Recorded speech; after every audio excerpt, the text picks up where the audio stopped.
mentioned earlier in your remarks, since you took a personal theme to this talk, you mentioned the importance of your father's interactions with you, that he brought you along on civil rights activities. I'm assuming that you got a lot of your values and things from him, as well as presumably your mother's, in the case of those children.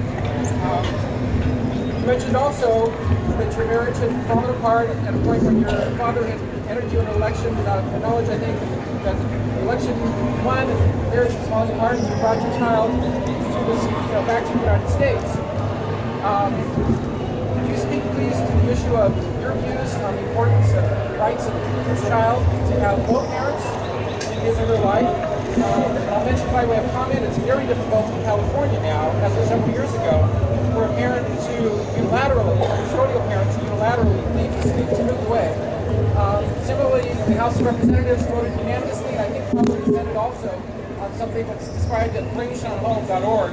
It's a case where a wife brought a child without the father's permission to another country, and then she died, giving birth to, and a new marriage, and even then the birth father had difficulty. So you could address that. Thank you. I think the question is about the parental rights and the rights of both parents to raise a child. And the specific reference in the question was made to the fact that I left Jamaica with my child and remained in the United States. I would acknowledge the fact that even on this issue, as a result of my interaction with first the women's movement and then the Fathers Are Parents Too movement, that this is an increasingly important issue. It is an issue because children, I would agree with you that where it is possible, it is preferable to have the input of both parents. And of course, I always sought the input of my ex-husband, but that input never came. That's a different issue. But certainly where there is the desire for fathers to be parents, fathers should be allowed to be parents. But built into the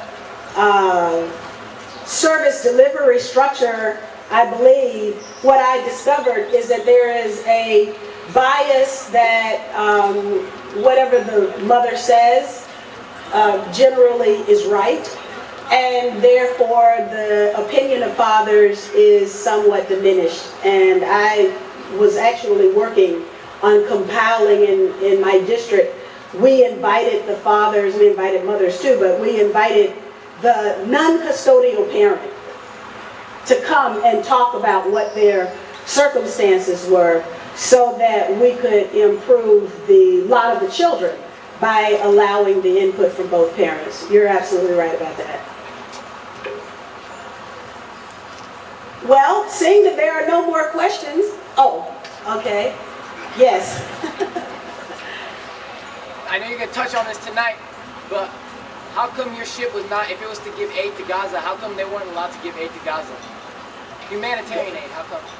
The question is, why was our boat not allowed to give humanitarian aid to Gaza?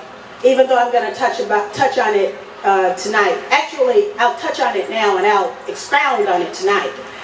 I can only tell you what the government of Israel said. The government of Israel blamed me for the incident and said that I incited the young people who were activists in the Free Gaza Movement to do something that would put them in harm's way. That's what the government of Israel said.